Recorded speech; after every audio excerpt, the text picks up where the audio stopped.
Bienvenidos a la Biblia Católica en un año. En el nombre del Padre, y del Hijo, y del Espíritu Santo. Amén. Agosto 1. Libro de Judith, capítulo 7.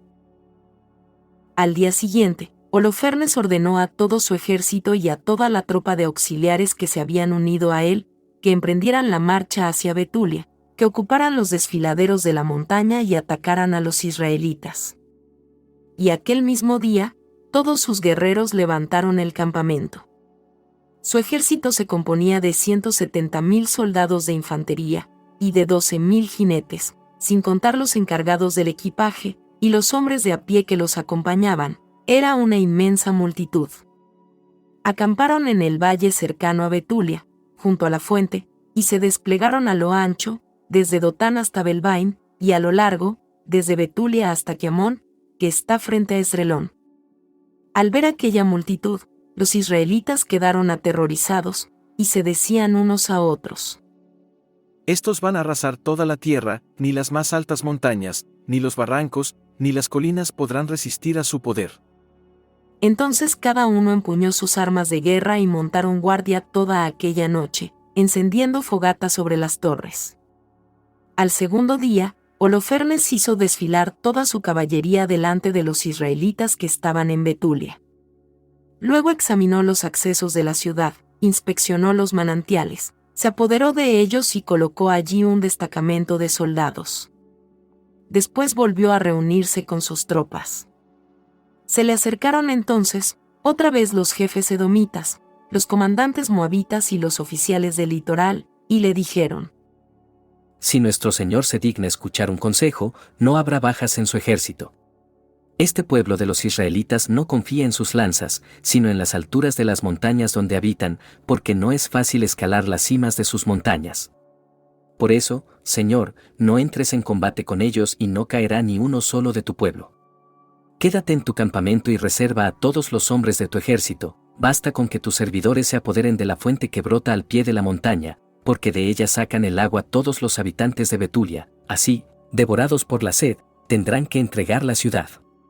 Mientras tanto, nosotros y nuestra gente escalaremos las cimas de las montañas vecinas y acamparemos allí, para impedir que alguien salga de la ciudad. El hambre los consumirá a ellos, a sus mujeres y a sus niños, y antes que los alcance la espada caerán tendidos en las calles de la ciudad. Así les harás pagar bien caro su rebeldía y el haberse rehusado a salir pacíficamente a tu encuentro. La propuesta satisfizo a Holofernes y a todos sus oficiales, y él decidió proceder de esa manera. Un destacamento de amonitas partió acompañado de 5,000 asirios. Ellos acamparon en el valle, y se apoderaron de los depósitos de agua y de los manantiales de los israelitas. Entretanto, los edomitas y los amonitas subieron para acampar en la colina situada frente a Dotán, y enviaron a algunos de ellos hacia el sur y hacia el este, frente a Egrebel, que está cerca de Cos, a orillas del torrente Mocmur. El resto del ejército asirio tomó posiciones en la llanura, cubriendo toda la superficie de la región. Sus tiendas de campaña y sus equipajes formaban un inmenso campamento, porque era una enorme multitud. Al verse rodeados por todos sus enemigos, los israelitas invocaron al Señor, su Dios, porque se sentían anonadados y sin posibilidad de romper el cerco. Todo el ejército asirio, los soldados, los carros de guerra y los jinetes mantuvieron el cerco durante 34 días. A todos los habitantes de Betulia se les agotaron las reservas de agua, y las cisternas comenzaron a secarse, de manera que nadie podía beber lo indispensable para cada día, porque el agua se les distribuía racionada. Los niños languidecían, las mujeres y los jóvenes desfallecían de sed, y caían exhaustos en las plazas de la ciudad y en los umbrales de las puertas. Todo el pueblo, los jóvenes, las mujeres y los niños se amotinaron contra Osías y contra los jefes de la ciudad, y clamaban a gritos, diciendo a los ancianos: Que Dios sea el juez entre nosotros y ustedes, por la gran injusticia que cometen contra nosotros al no entrar en negociaciones de paz con los asirios. Ya no hay nadie que pueda auxiliarnos, porque Dios nos ha puesto en manos de esa gente para que desfallezcamos de sed ante sus ojos, y seamos totalmente destruidos. Llámenlos ahora mismo y entreguen la ciudad como botín a Holofernes y a todo su ejército, porque es preferible que seamos sus prisioneros, así seremos esclavos. Pero salvaremos nuestra vida y no tendremos que contemplar con nuestros propios ojos la muerte de nuestros pequeños, y no veremos a nuestras mujeres y a nuestros hijos exhalar el último suspiro. Los conjuramos por el cielo y por la tierra, y también por nuestro Dios y Señor de nuestros padres, que nos castiga por nuestros pecados y por las transgresiones de nuestros antepasados. Hagan hoy mismo lo que les decimos. Y toda la asamblea prorrumpió en un amargo llanto, implorando a grandes voces al Señor Dios. Pero Osías les dijo: Ánimo, hermanos, resistamos 5 días más. En el transcurso de ellos, el Señor, nuestro Dios, volverá a tener misericordia de nosotros, porque no nos abandonará hasta el fin. Si transcurridos estos días no nos llega ningún auxilio, entonces obraré como ustedes dicen. Luego disolvió a la multitud para que cada uno regresara a su puesto. Los hombres se dirigieron a los muros y a las torres de la ciudad, pero a las mujeres y a los niños los envió a sus casas. Mientras tanto, la ciudad quedó sumida en una profunda consternación. Libro de Judith, capítulo 8. En aquellos días llegó todo esto a oídos de Judith, hija de Merarí, hijo de Ox, hijo de José, hijo de Osiel, hijo de Elías, hijo de Ananías, hijo de Gedeón, hijo de Rafaín, hijo de Agitob, hijo de Elías, hijo de Hilquías, hijo de Eliab, hijo de Natanael, hijo de Salamiel, hijo de Sarasadai, hijo de Israel. Su esposo Manasés, que era de su misma tribu y de su misma familia, había muerto durante la cosecha de la cebada. Mientras vigilaba a los que ataban las gavillas en el campo, tuvo una insolación que lo postró en cama, y murió en Betulia, su ciudad. Allí fue sepultado con sus padres, en el campo que está situado entre Dotán y Belamón. Judith había permanecido viuda en su casa durante 3 años y 4 meses. Sobre la terraza de su casa se había hecho levantar una carpa. Llevaba un sayal sobre su cuerpo y vestía ropas de luto. Ayunaba todos los días, excepto los sábados, los novilunios y los días de fiesta y de regocijo del pueblo de Israel. Era muy hermosa y de aspecto sumamente agradable. Su esposo Manasés le había dejado oro y plata, servidores y servidoras, ganados y campos, y ella había quedado como dueña de todo. Nadie podía reprocharle nada, porque era muy temerosa de Dios. Judith se enteró de las amargas quejas que el pueblo, descorazonado por la falta de agua, había dirigido al jefe de la ciudad. También se enteró de la respuesta que les había dado Osías, cuando juró entregar la ciudad a los asirios en el término de 5 días. Envió entonces a la servidora que estaba al frente de todos sus bienes, para que llamara a Cabris y Carmis, ancianos de la ciudad. Estos se presentaron, y ella les dijo: Escúchenme, por favor, jefes de la población de Betulia. Ustedes se equivocaron hoy ante el pueblo, al jurar solemnemente que entregarían la ciudad a nuestros enemigos, si el Señor no viene a ayudarnos en el término fijado. Al fin de cuentas, ¿quiénes son ustedes, para tentar así a Dios y usurpar su lugar entre los hombres? Ahora ustedes ponen a prueba al Señor Todopoderoso, pero esto significa que nunca entenderán nada. Si ustedes son incapaces de escrutar las profundidades del corazón del hombre y de penetrar los razonamientos de su mente, ¿cómo pretenden sondear a Dios, que ha hecho todas estas cosas, y conocer su pensamiento o comprender sus designios?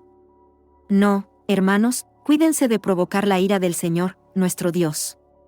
Porque si Él no quiere venir a ayudarnos en el término de 5 días, tiene poder para protegernos cuando Él quiera o para destruirnos ante nuestros enemigos.